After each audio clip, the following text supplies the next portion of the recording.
Boa noite a todos. Hoje, no dia 7 de novembro, estamos iniciando o mês, recebendo o companheiro Abel Sidney. Abel, ele é do Centro Espírita Irmão Jacob, na cidade de Porto Velho, em Rondônia. E o Abel traz para nós hoje um tema tão importante, tão especial, né, Abel? Nossos filhos são espíritos.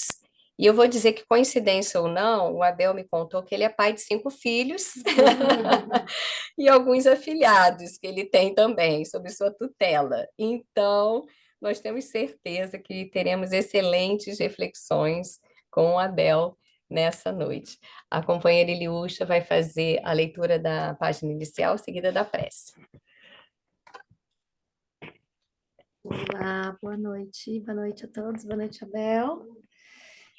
Saiu para reflexão hoje o livro Pão Nosso, né? Escrito Chico Xavier, pelo Espírito Emmanuel, número 47, O Problema de Agradar. Se estivesse ainda agradando aos homens, não seria servo do Cristo. Paulo, está em Gálatas 1:10.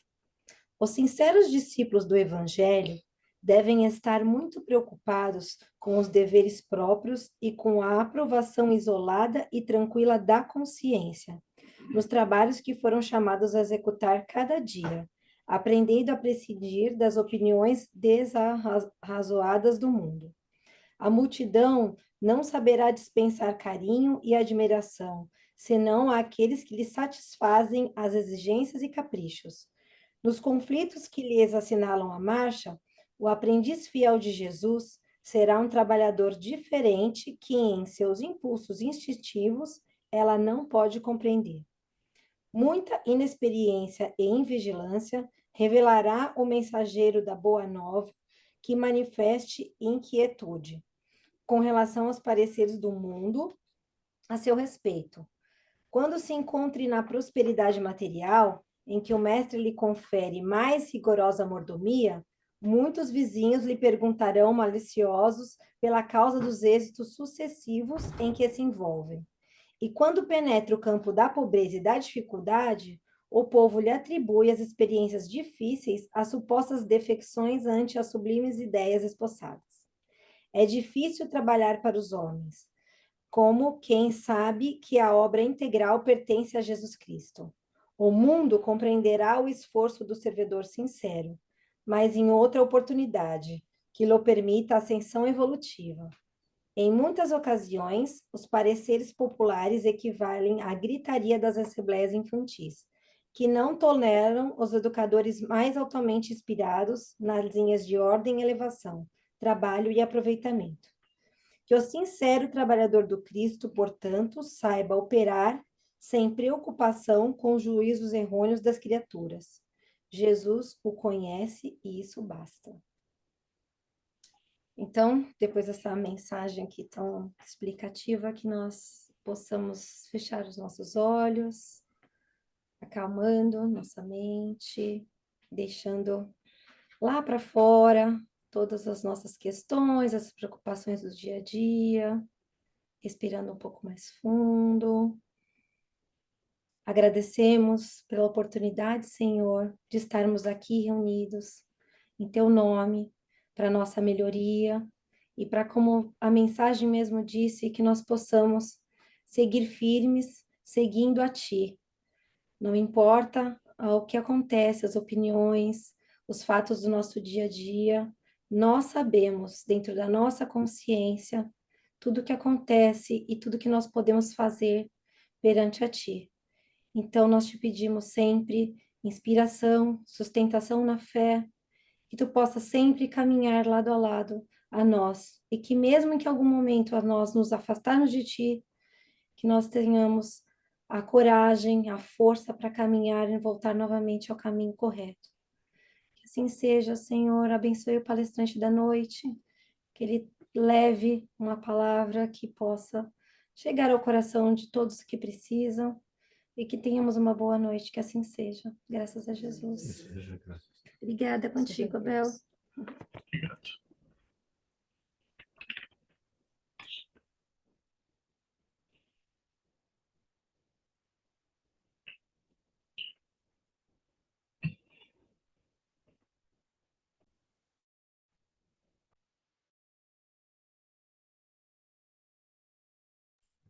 Abel, agora você está no mudo.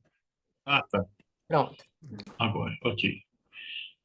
Muito bem. Então, vamos conversar sobre o tema de hoje. Nossos filhos são espíritos. Mas antes disso, eu farei um breve voo panorâmico sobre a própria doutrina espírita para chegarmos ao tema. O espiritismo nos fornece duas coisas essenciais, que é o mapa e a bússola. E o que é para nós o mapa que simboliza a própria doutrina espírita? O mapa é todo o conhecimento, tudo que nos envolve, todo o mundo, todo o universo. E é claro que o Espiritismo nos traz o conhecimento sobre tudo que existe. Não há tema que não possa ser abordado pela doutrina espírita. Então, a doutrina espírita nos dá a chave do conhecimento. Muito bem. E Kardec, né, quem já leu as obras básicas, tem plena noção de que o nosso codificador, professor Rivaio, Allan Kardec, detinha em sua época praticamente todo o conhecimento. Muito bem. Então, a codificação espírita é esse grande mapa em que nós nos situamos, compreendendo tudo o que acontece essencialmente no mundo material e também no mundo espiritual. Nós temos uma bússola preciosa que está na comieira deste edifício chamado doutrina espírita, o espiritismo. Na base, nós temos a ciência experimental, as paredes é a filosofia, e na comieira, no telhado, nós temos a questão ético-moral, o evangelho que nos guia os passos. Muito bem. Então, nós podemos dizer que a grande bússola do espírita é a boa nova, é o evangelho de Jesus. E temos um princípio fundamental que nos guia, que nos incita à transformação, que é a prática da caridade, a prática desinteressada da caridade. Muito bem. Então, nós temos esse mapa, temos uma bússola ético-moral e estamos aqui mais uma vez como espíritos imortais para viver experiências significativas, para crescermos, amadurecermos, para também nos ajustarmos à lei, nos reajustarmos, porque é isso que nós fazemos o tempo todo. Vamos aprendendo, vamos prosseguindo na nossa jornada e vamos, ao mesmo tempo, nos reajustando, pois que naturalmente erramos. O erro faz parte do aprendizado e o que nos cabe é seguir adiante, nos reerguendo, não é isso? Pois bem. Então, o conhecimento espírita, hoje, para nós, é um mapa, e este conhecimento espírita que nos orienta, mas propriamente dito, a nossa bússola, são os ensinamentos de Jesus. Muito bem. E nós estamos aqui para quê? Nós já sabemos que renascemos para nos desenvolvermos, para desenvolvermos as asas do amor e da sabedoria. E não tem outra maneira de fazer isso senão convivendo. Kardec chama isso de vida de relação. Então, sem nos relacionarmos uns com os outros, não temos como aprender. E André Luiz vai nos dizer lá na obra Sinal Verde que temos graves responsabilidades com a vida em família, com o lar. E qual a razão disso? A razão disso é que nós somos deficitários neste tema. Nós estamos ainda, digamos, numa condição bastante primária no que se refere à convivência uns com os outros e à convivência no lar. E é claro que isso decorre de termos saído da animalidade, do mundo primitivo, há pouco tempo. Mas alguns vão dizer, mas o Homo sapiens sapiens vive na Terra há 330 mil anos, mais ou menos. Então quer dizer que de lá para cá nós vivemos umas 3.000 encarnações e, e nós passamos a maior parte do tempo vivendo no mundo primitivo? Sim. O mundo chamado civilizado só tem, quando muito, uns 10% desse tempo todo. Então, nós estamos há muito pouco tempo vivendo de forma, digamos, civilizada, vivendo em cidades, vivendo como hoje nós vivemos. E mais, as noções que temos hoje de família, de criança, de adolescência, de juventude, isso foi construído há 200, 300 anos atrás. Outro dado interessante, a monogamia. A monogamia é um dos eventos mais recentes da história humana. Até há pouco tempo, nós éramos, de modo geral, polígamos. Então, nós estamos engatinhando neste quesito vivência em família. Para muitos de nós, estamos agora tendo um lar verdadeiramente, um lar com quatro paredes, porque muitos de nós, até há pouco tempo, éramos nômades. Literalmente, não estou exagerando. Muito bem. E é claro que esses últimos séculos, né, os últimos 3 séculos principalmente, nós adquirimos muito conhecimento, nós desenvolvemos muito a nossa asa da sabedoria, do conhecimento, da razão. E é claro que não desenvolvemos na mesma proporção a outra asa, a asa do sentimento, da convivência, da emoção. E, e agora já reencarnamos e somos convidados ou somos pressionados socialmente a buscarmos nossos parceiros para criarmos o que se chama por aqui de casamento, vínculo matrimonial.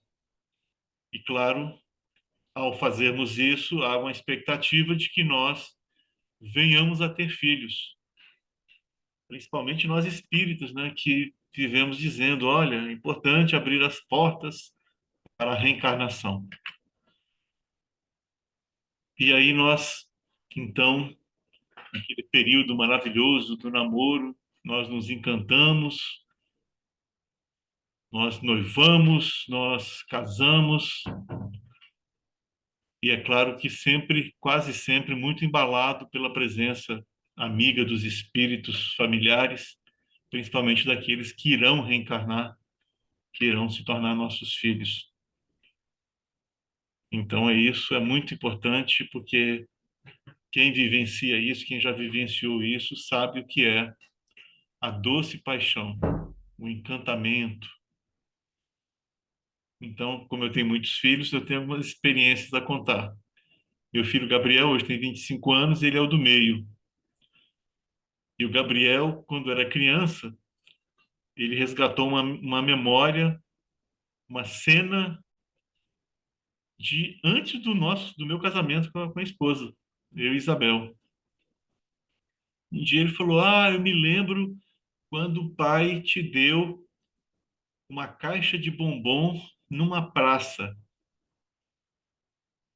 E é claro que se ele falasse isso para mim, eu não ia me lembrar de nada, né? Mas minha esposa, que tem memória, falou: sim, antes de nos casarmos, nós morávamos próximo a uma praça e realmente o Abel me deu a caixa de bombom. Mas como é que você sabe disso, meu filho? E ele disse: eu me lembro. Então, Gabriel tem lembrança do antes do casamento dos pais. A gente já estava ali, já torcendo para que casássemos, o que aconteceu, aliás, muito rapidamente, né? Nós, entre namoro e casamento, foi 3 meses e alguns dias. Estávamos com pressa. Muito bem. E então, na maioria das vezes, aqueles que não têm tanta maturidade, que não viveu experiências muito significativas no passado, estão têm naturalmente dificuldade de criar seus filhos, porque nós tivemos na história humana alguns momentos de ouro nessa e naquela sociedade, nesse e naquele tempo histórico. Então tivemos, por exemplo, lá em Roma, o tempo das Madonas, né, das grandes mulheres romanas, que eram respeitadas, amadas, idolatradas. Depois veio o período das grandes conquistas, da corrupção moral e tudo se acabou. Então, aqueles que viveram naquele tempo, nesse período áureo da história romana, e cuidou dos seus filhos naquele tempo, claro, já traz consigo suas experiências. Já sabe o valor da família, o respeito que se tem à mulher, os filhos, por aí vai. E tivemos momentos aqui e ali em que era dignificada as relações humanas, principalmente no seio da família. Mas vivemos em outros tantos momentos em que não havia tanto laço entre nós. Os laços eram mais frouxos, nós estávamos preocupados com outras questões. Muito bem. Então, como se diz por aí, nós casamos e aí vem os filhos, e nós não temos um manual de instrução como cuidar deles. E aí, se somos espíritas e já estudamos, a gente descobre que crianças, bebês não são objetos, né? Não são, são seres espirituais, viajores de muitas eras, trazem consigo suas heranças, seus tesouros, mas também suas caixas de Pandora. Todos trazemos conosco nossas luzes e nossas sombras. E então, como lidar com eles? Como ajudá-los a tomar o rumo certo nesta atual encarnação? Primeiro, que realmente não existe manual de instrução no sentido de conhecimentos que podem ser aplicados como uma receita. E aí a gente vai descobrir com o tempo que cada filho tem um mundo próprio e não dá para aplicar as mesmas lições indistintamente. Cada qual exigirá uma abordagem própria, o que nos parece que é bastante razoável isso. E sim, os pais podem ter afeto maior ou menor por uns e outros. E é claro que isso tem a ver também com o passado, com os laços já criados ou com os laços já complicados. Então, por vezes, nós recebemos, claro, aqueles filhos mais difíceis que já trazem seus problemas e às vezes os problemas deles são problemas nossos. Às vezes a nossa relação já é um problema. E então nos cabe identificar se há animosidade entre nós.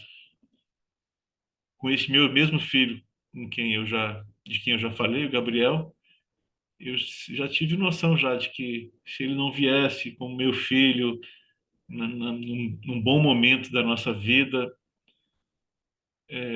eu teria problema com ele, eu teria dificuldade de relacionamento. E hoje, até hoje, eu agradeço muito por termos a oportunidade de refazer o caminho, de tê-lo como filho, que nós nos estranhamos bastante no início. Mas as filhas também. Uma delas, a mais nova, foi uma companheira minha em outra encarnação. E ela, antes de reencarnar, se manifestou no centro espírita, no interior de Rondônia, e disse que uma das coisas que ela fazia, e fazia se divertindo, era atrapalhar meus namoros, pois ela não queria que eu me relacionasse com outras pessoas. E hoje, ela tem 24 anos, hoje nós somos amigos, estamos numa boa relação pai e filho, já superamos muitas dificuldades, mas eu passei muitos anos sem o carinho de uma filha do modo convencional, porque ela foi muito arredia durante muito tempo. Então ela demorou um bom tempo para me aceitar de volta. E é claro, agora na condição de pai. E eu, por saber já das coisas, nunca forcei a barra, nunca, sempre deixei ela à vontade. E a mãe dela, às vezes, né, a Isabel falava: eu não sei por que que você aceita tudo que a Aninha faz. É porque a Aninha precisava ser conquistada de alguma forma, né? Então, primeiro que ela já conhecia bastante o pai que ela tinha. E, de alguma forma, os nossos vínculos me impedia de agir de forma muito brusca com ela. Eu sempre procurei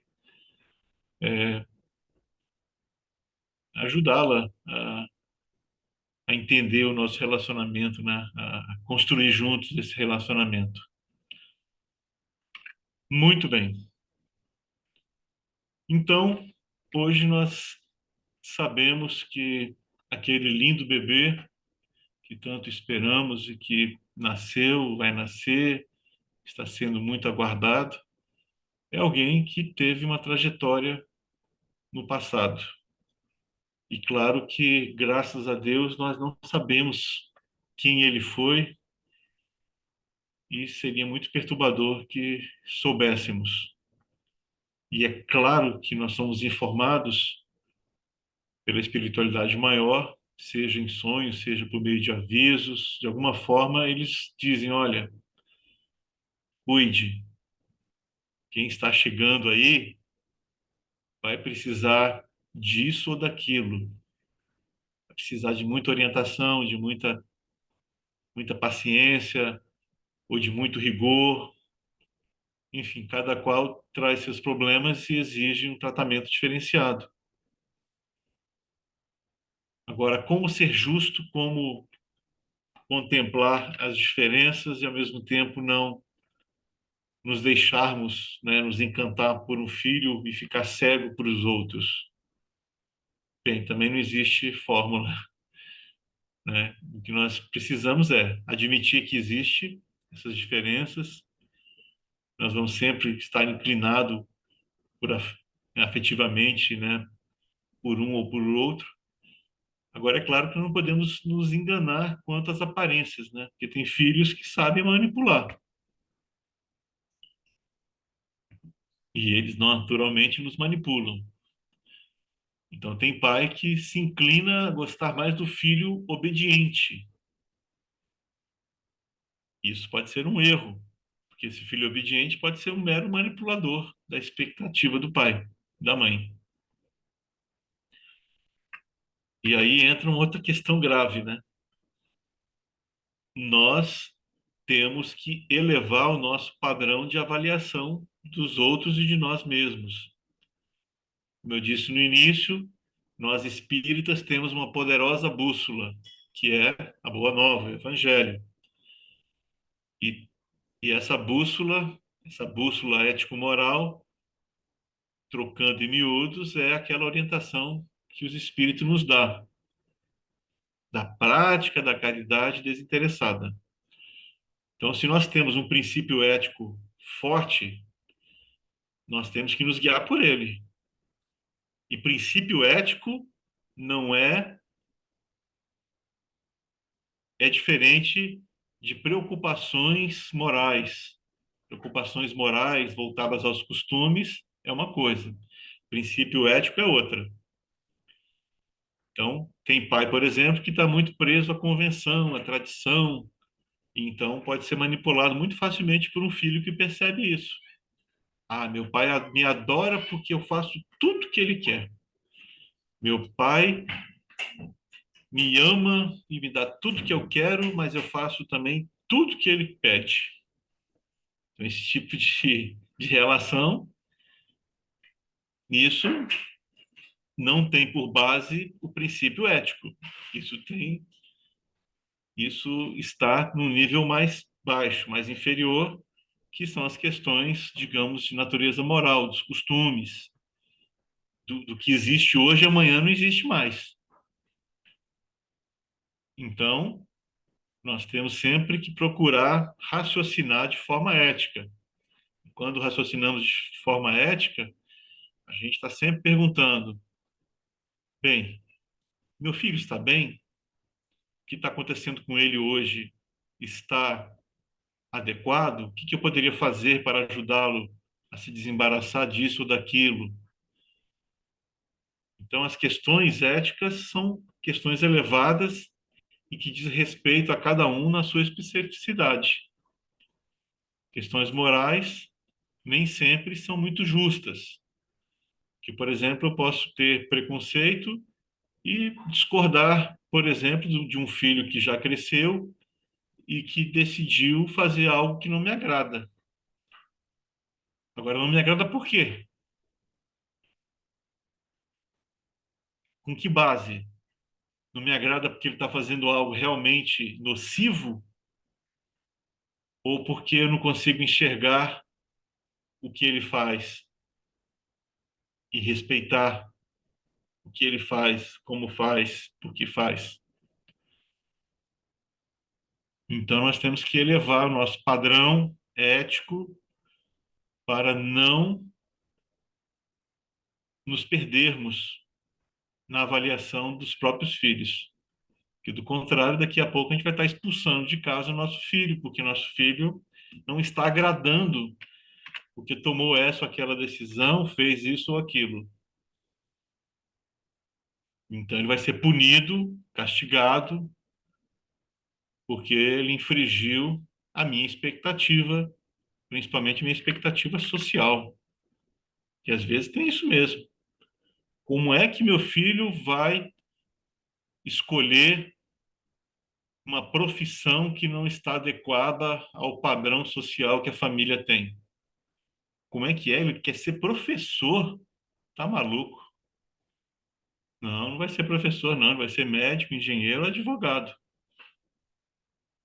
Então, quando um pai, uma mãe quer decidir pelo filho e nesses termos, esse pai e essa mãe não está preocupado com o filho, com o seu crescimento, com o seu desenvolvimento, nada disso. Está preocupado com as expectativas sociais, com a continuidade da família como produtora de bens, como detentora de riqueza, mas não está preocupado como pai e mãe.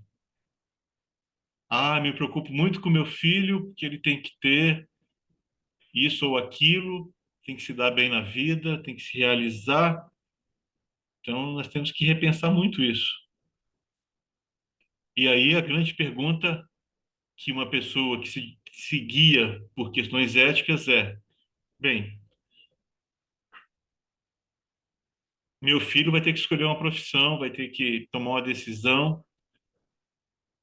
Como é que meu filho está? Ele está bem? Ele está em equilíbrio? Está em condições de avaliar isso ou aquilo? Se ele tomar essa decisão, quais serão as consequências, os desdobramentos disso? Será que ele vai ser feliz? Será que o que ele está fazendo é adequado? E se eu ajudasse ele a ampliar o olhar, a visão, não seria melhor? E se eu sentar com ele para conversar? Será que a gente não buscaria algo que poderia conciliar as nossas visões diferentes? Então, isso é uma visão ética, porque a visão moral, baseada nos costumes, nas tradições, nas convenções, é uma visão, lamentavelmente, rasteira e às vezes preconceituosa. Ah, meu filho pirou porque agora ele só pensa nisso ou naquilo, enfim, julgamentos que vão, obviamente, trazer problemas graves nos relacionamentos mais tarde. E não nos iludamos, nossos filhos mais tarde vão se desligar de nós, vão crescer, o ninho vai ficar vazio, então aproveitemos enquanto eles estão conosco. Filho precisa de presença, pai e mãe precisam cuidar de verdade. Minha esposa, por exemplo, renunciou praticamente a vida dela para cuidar dos filhos, porque nós tínhamos muitos filhos e não tínhamos condições de ter empregada para cuidar deles adequadamente. Então, ela acabou se sacrificando. Hoje ela agradece por ter feito isso, porque com todo o sacrifício que foi feito, já não é muito fácil conduzi-los. Imagine se eles não tivessem a nossa presença mais constante. Então, e aí eu posso confessar também algo que eu sinto. Eu sinto que depois de muito tempo eu tenho de novo uma família. De novo eu tenho um lar. Já tive essa percepção de que não sei o que eu andei fazendo nas outras vidas, mas eu já tinha me distanciado há muito do que é viver em casa, de ter um lar, de cuidar dos filhos. E hoje, graças a Deus, eu tenho conseguido fazer isso. Me tornei um pai presente verdadeiramente, graças a Deus. Agora, é claro que nem isso, nem sempre isso é possível para todos da mesma forma, mas quando desejamos, mesmo com todas as dificuldades, é possível sim fazermos isso. É claro que aí temos que avaliar a questão do tempo de qualidade. E este tempo de qualidade existe. Quantas pessoas de baixa renda têm uma vida extremamente sacrificial nas grandes capitais do Brasil e do mundo e que têm pouco tempo para conviver com seus filhos, basicamente algumas poucos minutos durante o dia e, e praticamente só no final de semana. E mesmo assim, essas pessoas conseguem ter um vínculo forte com esses filhos e filhas e conseguem instruí-los, guiá-los, ampará-los para a vida. Então, este tempo de qualidade nós precisamos realmente nos dedicar aos filhos.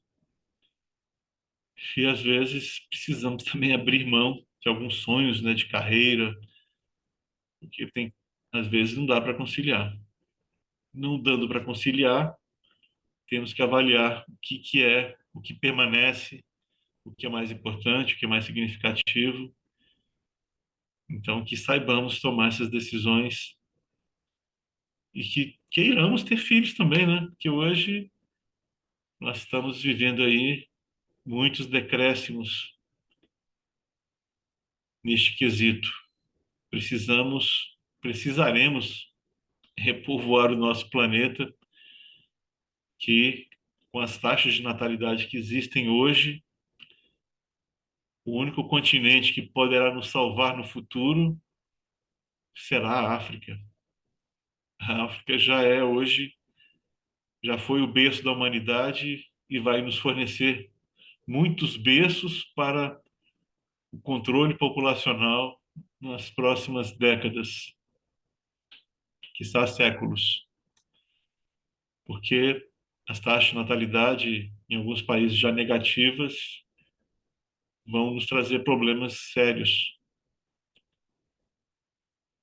Então, o que nós vamos fazer? Nós espíritas temos o dever de fazer a nossa parte. Se não podemos ter filhos diretamente, que façamos de alguma forma algum trabalho em favor das crianças, que existe também essa possibilidade ao nosso alcance. E nós sabemos que muitas crianças já estão reencarnando e parte delas são trabalhadores, são missionários, são tarefeiros das grandes transformações que o planeta sofrerá positivamente, já está passando essa fase, já iniciou, na verdade. Então, cada vez mais crianças geniais, excepcionais, enfim, não importa aí o termo, renascerão para nos trazer novos referenciais, novas balizas. Há pouco tempo atrás, eu assisti a palestra de uma pedagoga espírita, já com 70 e poucos anos, e ela dizia: Olha, a minha neta de 4 anos tem me chamado a atenção e eu ouço ela, porque ela tem me ensinado coisas, ela tem visto detalhes do meu comportamento, tem me chamado a atenção, e isso mostra, então, que hoje receberemos, já recebemos, e isso se multiplicará, receberemos espíritos mais maduros, que já sabem o que querem, que já vêm prontos e que precisarão, sim, muito de nós. E como é que vamos educá-los? De forma madura, vendo-os como espíritos imortais, como espíritos que já passaram por muitas experiências e que em algumas situações nós vamos ter que reconhecer que eles são superiores a nós, inclusive,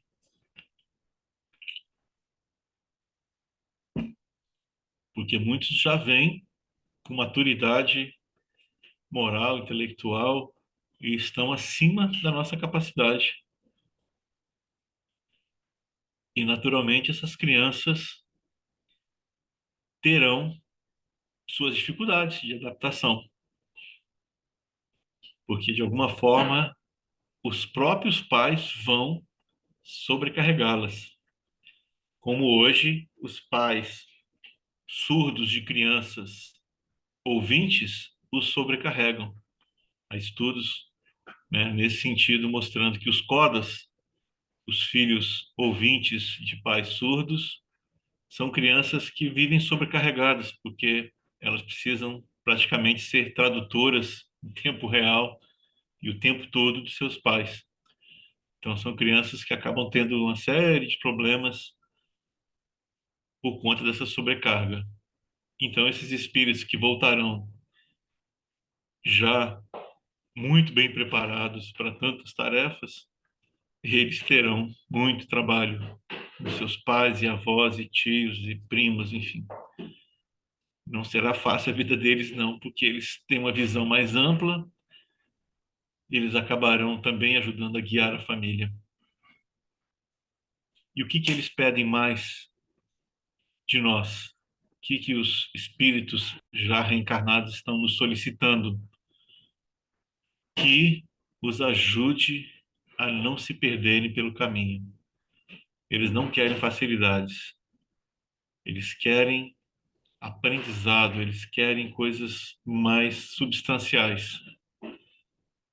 Eles não querem coisas, eles não querem objetos de diversão, eles querem vivenciar experiências, eles querem ser orientados, eles querem desde muito cedo eles querem começar a trabalhar, a se ocupar desde muito cedo para não se perderem. É isso que eles pedem. Será que estamos dando isso a eles? Então, se estamos por algum motivo tentando compensar alguma coisa na vida dos nossos filhos, repensemos. Por vezes não há nada a compensar. Nós precisamos ajudá-los a se sentirem firmes na jornada, prontos a enfrentar as dificuldades que eles terão no futuro. E quanto mais fortalecidos eles estiverem, melhor para todos nós. Mais tarde nós agradeceremos. Então, nada de excessos e busquemos ter uma vida o mais simples possível. Só eu vivi uma situação bastante estressante Em 2007, eu fui à falência. Passei 5 meses sendo auxiliado pela família, amigos e centro espírita, a ponto de não ter nada para comer. E naquele tempo, precisamos tomar decisões, e decisões foram tomadas. Então, nós simplificamos o máximo a nossa vida familiar. Com isso, nós conseguimos atender o filho mais novo, que é autista, conseguimos atender a filha mais velha, que tinha todo o perfil de rainha, princesa, enfim, era uma verdadeira figura que estava destoando de tudo, porque ela se sentia superior aos outros, enfim, ela tinha o famoso rei na barriga. E com a falência, ela foi estudar na escola pública, teve que enfrentar todos os seus medos, e ela venceu. Nós todos juntos vencemos. Essa filha, depois de um tratamento psicológico, conseguiu superar a fobia social, conseguiu estudar 3 anos numa excelente escola pública aqui de Porto Velho, João Bento, se preparou, mais um ano de cursinho, ela fez vestibular, passou para medicina, hoje já terminou residência, ela e o esposo são médicos. E ela, quando no final do primeiro ano que ela foi para a escola pública, ela nos confessou que ela, naquele momento, no balanço final daquele ano, ela disse que conseguia enxergar as pessoas, que tinha sido muito importante ela viver aquela experiência, porque ela se sentia mais humana, mais próxima da vida real. E ela precisou então ter esse choque de realidade para. E hoje, não por acaso, ela fez residência em saúde da família e da comunidade, trabalha em postinho. Então, para um pai, isso é um prêmio, né? A filha está preocupada em cuidar dos pacientes verdadeiramente, e não simplesmente tornou a medicina um negócio. Então, meus amigos, minhas amigas, é isso. A luta para nos educarmos, nos reeducarmos e educarmos nossos filhos é uma constante. E, por vezes, a vida nos prega algumas peças, né? Nos chacoalha para que a gente desperte e tome o rumo certo. Obrigada, Questões? Bel. Muito obrigada pela, pela exposição e por ter sido tão autêntico, trazendo, né, a tua experiência. Podemos pedir para você finalizar com a oração? Ótimo. Muito obrigada. Eu que agradeço aí por tudo. Jesus amigo, sustenta-nos, ajuda-nos a buscar o essencial, o que interessa, o que importa verdadeiramente. Que nos reeduquemos, que nos refaçamos, que nos reergamos. Ajuda-nos a ser melhor. Ampare a todos os lares da terra, a todos que precisam de auxílio, de orientação, de paz.